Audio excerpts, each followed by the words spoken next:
Howdy. Welcome to Ausgrave Royalty. I am Justin. We are now in here for Hera, and this is part of our series of covering Bolen's gods and goddesses. Check out the other videos in this series on my channel. Welcome to Ausgrave Royalty. For first timers, I just do videos on ideas that I like, that I think that others might find useful. I also do some comedy videos every Sunday, and the occasional pop culture video. I did a archetypes and archetypal analysis of White Lotus Season 2, just for fun. Hoping to have more videos like that in the future. And this is the third season of our channel. Check out seasons 1 and 2. Season 1, we talked about the theoretical foundations of archetypes. And season 2, we talked about King, Warrior, Magician, Lover, the famous book by Robert L. Moore and Douglas Gillette. It isn't going to be all archetypal psychology on the channel forever. I want to cover like Thomas Sowell and de Tocqueville's Democracy in America, stuff like that. And my background's in philosophy, so all the philosophers are fair game for the channel as well. Point is, right now we're just kind of talking about archetypal psychology. That's what the channel started with, and this is part of that endeavor. So, yeah, let's get into it. We're talking about Hera. So, Hera is what Bolen calls the first of the vulnerable goddesses. There are three, and these three goddesses personify archetypes that represent the traditional roles of women, typifying wife, mother, and daughter. They are relationship-oriented goddesses whose identity and well-being depend on having a significant relationship. All of what I'm saying here, by the way, is from Goddesses of Every Woman by Jung Bolen. We're covering that book as well as the Gods counterpart, Gods and Every Man. So it's 2 books in this season. Anyway, they express the needs in women for affiliation. In their mythologies, these 3 goddesses were raped, abducted, dominated, or humiliated by male gods. Each suffered when an attachment was broken or dishonored. Each experienced powerlessness, and each responded characteristically. Hera with rage and jealousy, Demeter and Persephone with depression. Knowledge of Hera, Demeter, and Persephone, those are the 3 vulnerable goddesses, can provide women with insights into the nature of their need for relationships and into the pattern of their reaction to loss. When Hera, Demeter, or Persephone are the dominant archetypes, the motivational pull is relationship, rather than achievement and autonomy or new experience. Achievement and autonomy being who we've covered previously, in what are called the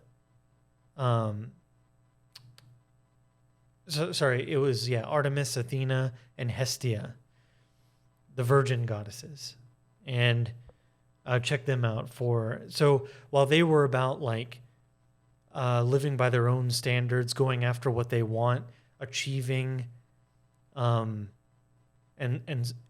things like that, achievement isn't really the priority for Hera, Demeter, or Persephone. It's relationships are the priority for these types of goddesses. And when we say archetypes, we basically mean TLDR. It's a personification of one of the many drives we as humans experience. And just because we're talking about a goddess like Hera doesn't mean that men, such as myself, can't identify with some of her qualities.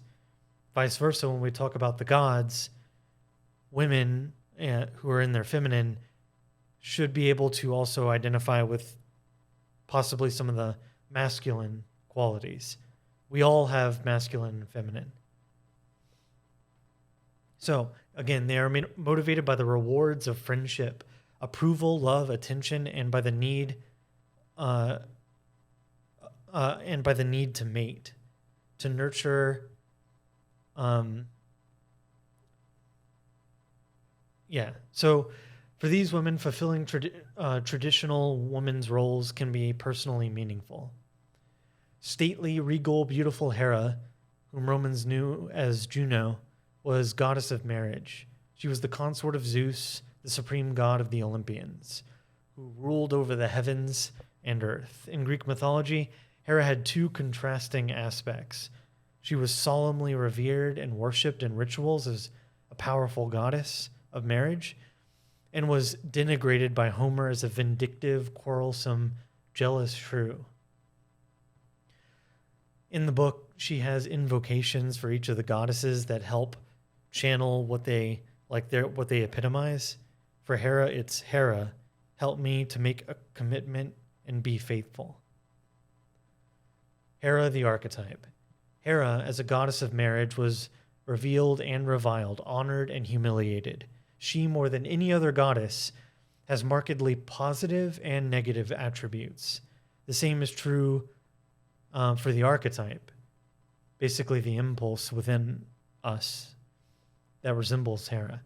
And intensely powerful, it can be, an intensely powerful force for joy or pain in a woman's personality. Again, or a man's personality. I won't say that every time, I just want to be clear. The wife. The Hera archetype, first and foremost, represents a woman's yearning to be a wife. A woman with a strong Hera archetype feels fundamentally incomplete without a partner. She needs the prestige, respect, and honor that marriage connotes for her, and she wants to be recognized as Mrs. Somebody. Even now, when education and career goals are important, most women cannot escape, and she's writing in the 80s, by the way, Bolen.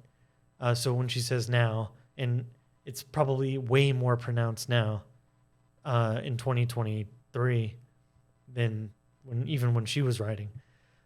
Even now, when education and career goals are important, most women cannot escape the feeling of being pressured by cultural expectations to settle down and get married. Thus, the Hera archetype receives enormous societal support. I think that's dramatically fading. Like it's not as scandalous to be single compared to even when Bolen was writing.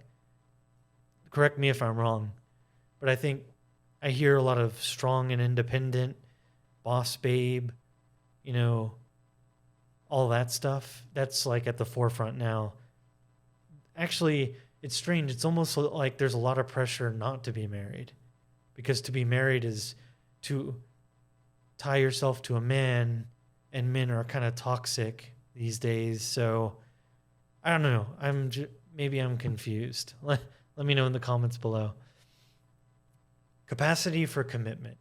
The Hera archetype provides the capacity to bond, to be loyal and faithful, to enjoy and go through difficulties with a partner. When Hera is a motivating force, a woman's commitment is not conditional. Once married, she means to stay so, for better or for worse. Without Hera, a woman may go through a series of short-lived relationships. Let me know what y'all think, if that's our modern world in 2022, I wonder. Moving on with the inevitable difficulties. Moving on when the inevitable difficulties arise or the initial magic of falling in love wears off. She may never marry and may feel quite fine about her unmarried state. Or she may go through the motions doing the big church wedding and yet not feel connected. This is for women who don't have the Hera in their life, the Hera archetype. When women marry without Hera within them, something is missing. The spurned woman. The goddess Hera did not express anger at Zeus for his public infidelities. The pain she felt at being rejected by him and being humiliated by his affairs, she channeled into vindictive rage directed at the other woman, or at the children fathered by Zeus. The Hera archetype predisposes women to displace blame from her mate, on whom she is emotionally dependent, onto others. In Hera, women react to loss and pain with rage and activity rather than depression. In my analytic work, this is Bolen speaking, I found that vindictiveness is a mental sleight of hand, which makes a Hera woman feel powerful rather than rejected. Basically, by using like her mate's infidelities as a punching bag for her rage, it's like getting out. She just can't bring herself to blame her mate who she chose, so she directs all that rage to the adulterous like partners that were involved in the homewreckers, basically. Interesting. I definitely don't identify with that part. Anyway, cultivating Hera. A conscious decision to be a Hera wife can strengthen a woman's connection to the archetype. If involvement with non-marrying men prevents a woman from becoming a wife, she needs to become disenchanted by the type of men she has been attracted to and the treatment she has received from them. She also needs to reassess her attitude towards men who have traditional values, because she may have been prejudiced against those very men who want to marry and have families. When her image of a desirable man change has to conform to a type of man who can make a commitment. Thus fulfilling Hera's urge to be a wife may be possible. Hera the woman. The modern Hera is easily recognizable. A Hera woman takes pleasure in making her husband the center of her life. Everyone knows that her husband comes first. The children of a Hera woman realize well the order of her universe. The best is always saved for him. And when Bolen talks about Hera the woman, it's kind of like a caricature. Like if there were someone who really embodied, like exaggerated, was like the purest Hera individual there could ever be. This is to further illustrate the qualities that Hera as an archetype has. Nobody can be completely, purely one of these archetypes. She's just doing this for illustrative purposes, FYI. So the early years. At age 4 or 5, young Hera can be found playing house, saying, "You be daddy and go to work," and as she shows her playmate to the door. With regards to her parents, ideally, a Hera daughter sees in her parents a stable marriage that she wants for herself. In the midst of a less than ideal family situation that makes other children pessimistic or cynical about a marriage, a young Hera girl holds an idealized image of a marriage and seeks it for herself as a way out of a bad family situation. The adolescent Hera is most content if she's in a steady relationship. She's the girl who proudly wears her boyfriend's ring on a chain around her neck, daydreams about a big wedding, and keeps trying on his name, writing Miss Bob Smith in her notebook.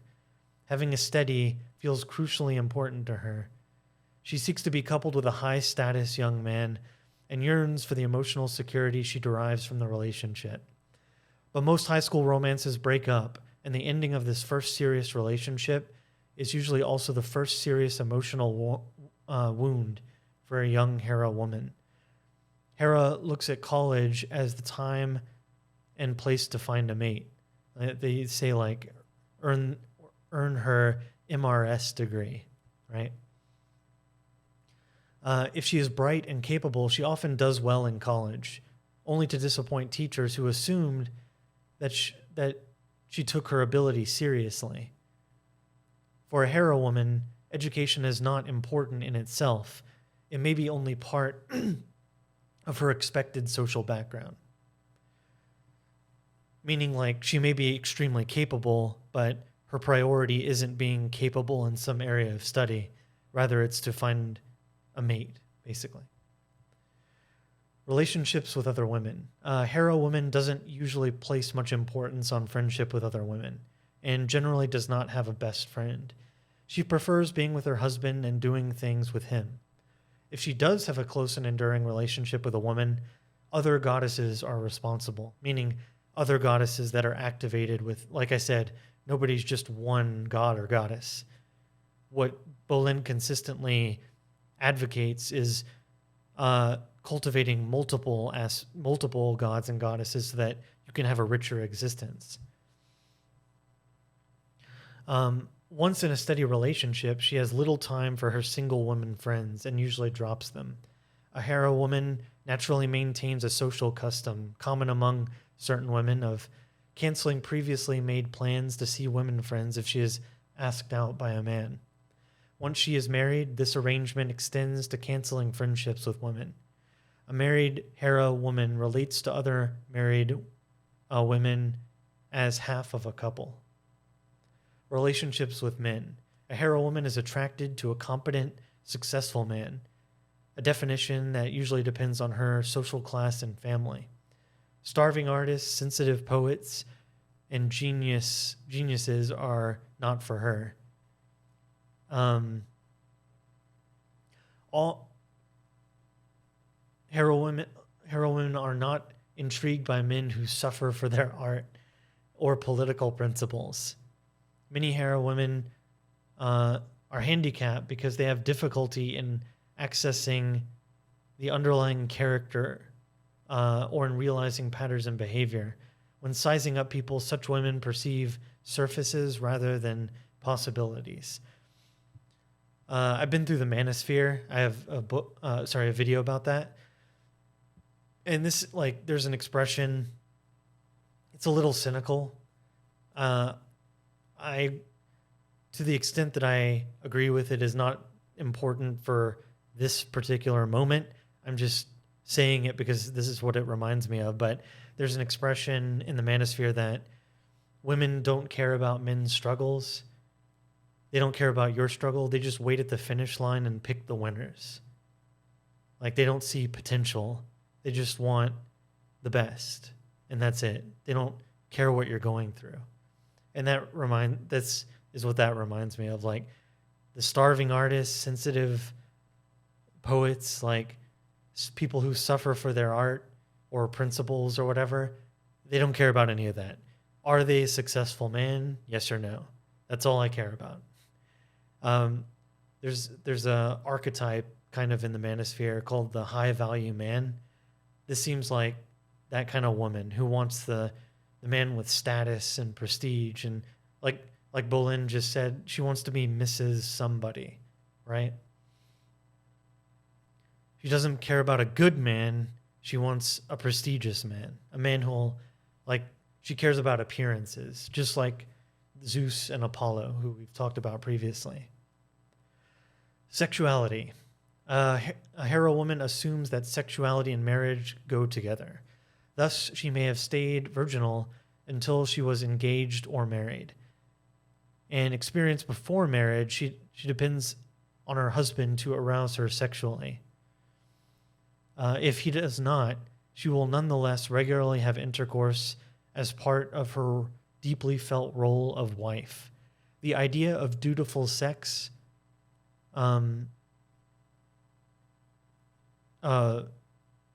doesn't discuss Hera archetype.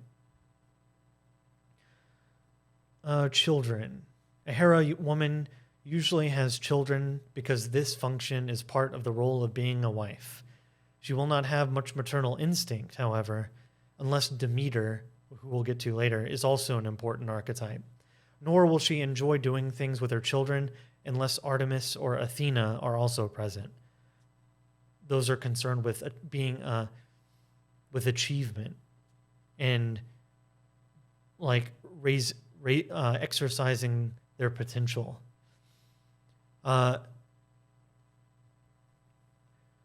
A Hera, let's see.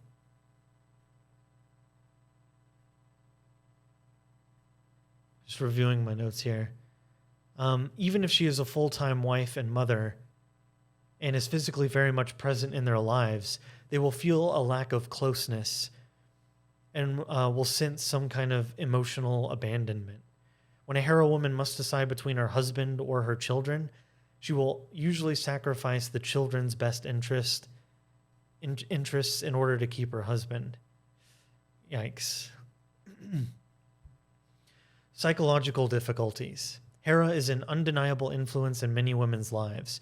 Some other goddesses may be less fulfilling when positively manifested in life, but all are less destructive than Hera in their negative aspects. Thus, it is especially important for a Hera woman to understand the difficulties of handling the archetype, because Hera can be a compelling force. For a woman to live as Hera is the same as identifying with the role of wife. Whether that role will provide meaning and satisfaction or will result in pain and rage depends on the quality of the marriage and on the man's fidelity. Disappointed expectations. After the ceremony, she may be deeply and irrationally disappointed, and this is key. Excuse me. Disappointed, and may feel that he deceived her, as if he had implicitly promised something that he didn't deliver. In fact, however, the culprit was not he, but the archetypal expectation of Zeus that she projected onto him. Many Hera women project an image of an idealized husband onto a man, and then become critical and angry when he does not live up to such expectations. That's one of the most characteristic elements and pitfalls of the Hera archetype, for sure. That projection. Caught between archetype and culture, Hera women can be propelled into marriage maybe sooner than they should be. Once she is married, a Hera woman feels bonded, for better or worse. When it's for worse, the Hera archetype, often with support of the culture, opposes her getting out of a bad marriage.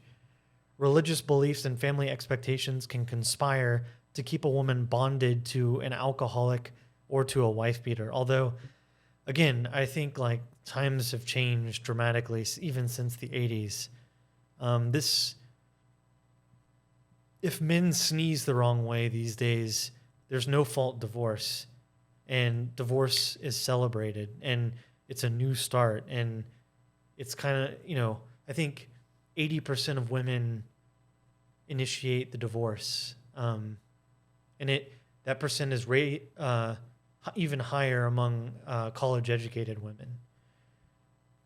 So I don't think I think society is more, I don't know, you tell me in the comments. The Medea syndrome. The term Medea syndrome aptly describes the vindictive Hera woman who feels betrayed and discarded and who goes to extremes for revenge. It's a metaphor that describes the Hera woman's capacity to put her commitment to a man ahead of everything else, and her capacity for revenge when she finds that her commitment counts for nothing in his eyes. Medea was obsessed, possessed, and driven mad by her need to be Jason's mate. In Greek mythology, Medea was the mortal woman who murdered her own children to revenge herself on her man for leaving her. She is a clinical case of a woman who was possessed by the destructive aspect of Hera. Her pathology stemmed from the intensity of the Hera instinct from being slighted. And if, again paralleling the myth of Medea and Jason, her vindictiveness is greater than her love for her children, what is best for them, she may try and destroy their relationship to him. We've heard this a lot of times in divorce and child custody. Man, being divorced, going through divorce as a man, like a husband with a Hera woman, yikes. Note that true to her at her most destructive, Medea did not murder Jason, right? Murdered the children to get back at him, not Jason himself. Likewise, the hostile, spurned Hera often harms others far more than she harms the man who left her. She especially harms their children.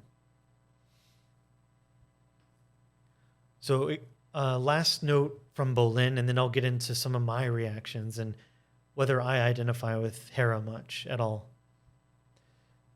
Expanding beyond Hera. A good marriage is the major source of meaning in a Hera woman's life, but it limits herself. It limits her growth and ability to adapt if death or divorce brings this role to an end. But a woman can stop reacting and start reflecting about the pattern of her marriage. This consciousness is the first step that makes it possible for her to resist Hera and to grow beyond this one pattern. A Hera woman must consciously and repeatedly align herself with other goddesses who allow her to grow beyond the role of just a wife. An insecure Hera woman is highly susceptible to jealousy. With little provocation, she suspects infidelity and feels slighted and humiliated in public by her husband's inattention. Her husband may learn to respond with compassion into her need to know where he is, rather than react with resentment and withholding information. If he can respond thus, her trust will grow. The Hera woman must decide over and over again who to trust, the suspicious Hera within or her husband. To grow, she must resist Hera and must give her husband credit for support and fidelity. Nice. So here are my thoughts on Hera in our last few minutes here. Again, I talked about having been through the manosphere, and she seems to be a woman who's after that high-value male kind of guy. She wants the most prestigious, most highly status guy. She doesn't care if he's good, whatever, loyal. And, you know, Hera and Zeus is the epitome of the high-value male. And look at their marriage, right?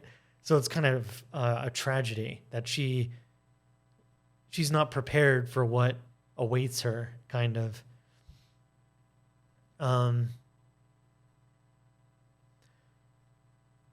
Let's see, looking at my notes here.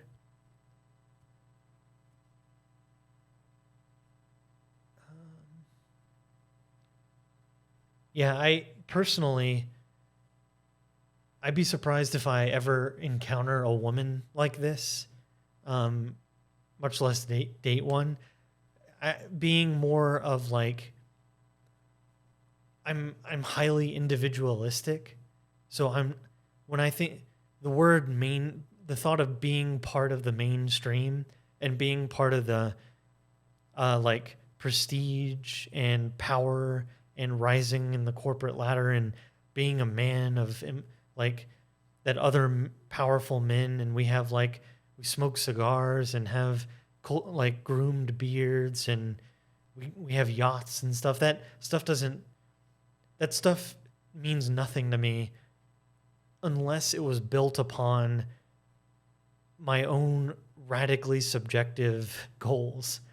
Like, I don't care about appearances. I care about values. I always wanted to be a good man, not a high value man. And I'm paying the price in our 2023 society, being a fish out of water. You know, a lot of people mistake kindness for weakness, and like, I'm highly creative, and creativity is not prized in these days. It's like, nobody cares unless you have money. Like, you can be creative all you want, nobody gives a crap, but the moment you have money or some kind of following or influence, that's when it matters, right?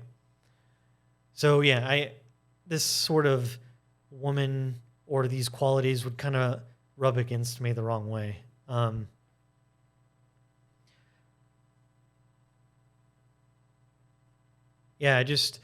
Last thing I'll say is, like, forsaking her children for her partner.